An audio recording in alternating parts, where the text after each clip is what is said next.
Chapter 13. In the course of time, Amnon, son of David, fell in love with Tamar, the beautiful sister of Absalom, son of David. Amnon became so obsessed with his sister Tamar that he made himself ill. She was a virgin, and it seemed impossible for him to do anything to her.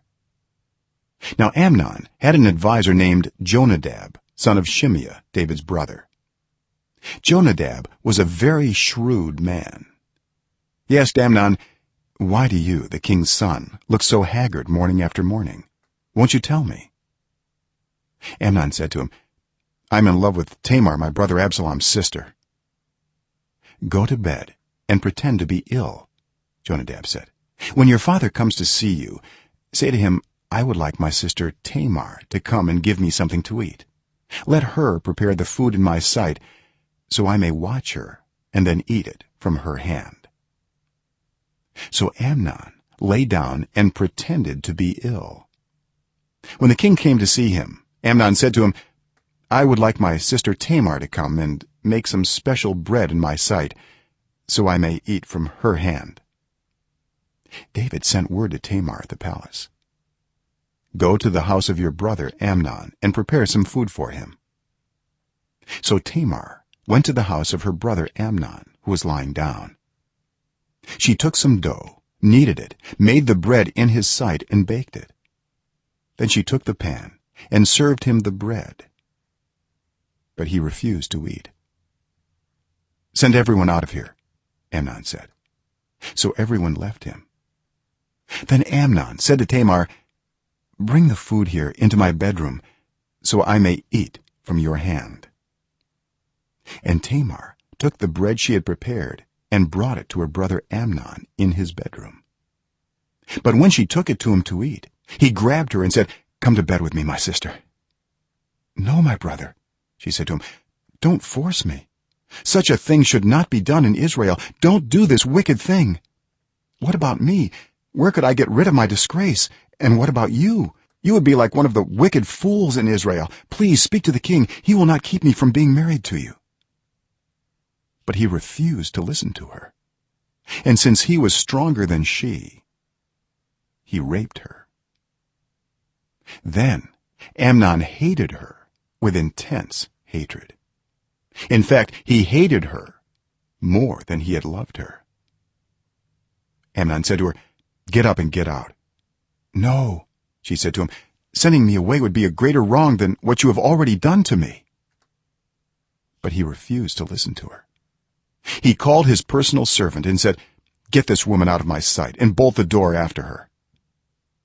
So his servant put her out and bolted the door after her. She was wearing an ornate robe, for this was the kind of garment the virgin daughters of the king wore. Tamar put ashes on her head and tore the ornate robe she was wearing. She put her hands on her head and went away, weeping aloud as she went. Her brother Absalom said to her, "Has that Amnon, your brother, been with you?" "Be quiet for now, my sister. He is your brother. Don't take this thing to heart." And Tamar lived in her brother Absalom's house, a desolate woman. When King David heard all this, he was furious, and Absalom never said a word to Amnon, either good or bad. He hated Amnon because he had disgraced his sister Tamar. 2 years later, when Absalom's sheep shearers were at Baal Hazor, near the border of Ephraim, he invited all the king's sons to come there.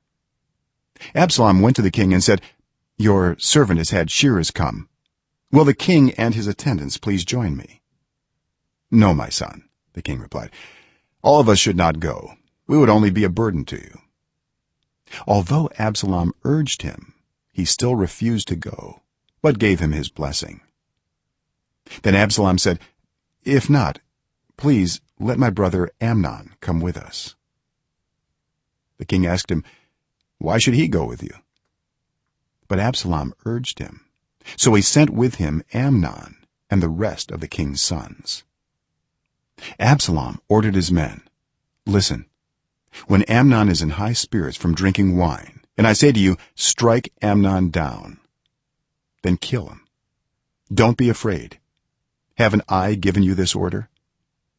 Be strong and brave." So Absalom's men did to Amnon what Absalom had ordered. Then all the king's sons got up, mounted their mules, and fled. While they were on their way, the report came to David, "Absalom has struck down all the king's sons. Not one of them is left."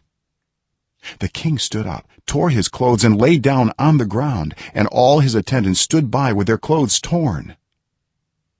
But Jonadab, son of Shimeah, David's brother, said, "My lord should not think that they killed all the princes. Only Amnon is dead. This has been Absalom's express intention ever since the day Amnon raped his sister Tamar. My lord the king should not be concerned about the report that all the king's sons are dead. Only Amnon is dead." Meanwhile, Absalom had fled. Now the man standing watch looked up and saw many people on the road west of him, coming down the side of the hill. The watchman went and told the king, "I see men in the direction of Horonaim, on the side of the hill." Jonadab said to the king, "See, the king's sons have come. It has happened just as your servant said." As he finished speaking, the king's sons came in, wailing loudly. The king too and all his attendants wept very bitterly. Absalom fled and went to Talmai, son of Ammihud, the king of Geshur. But King David mourned many days for his son. After Absalom fled and went to Geshur, he stayed there 3 years. And King David longed to go to Absalom, for he was consoled concerning Amnon's death.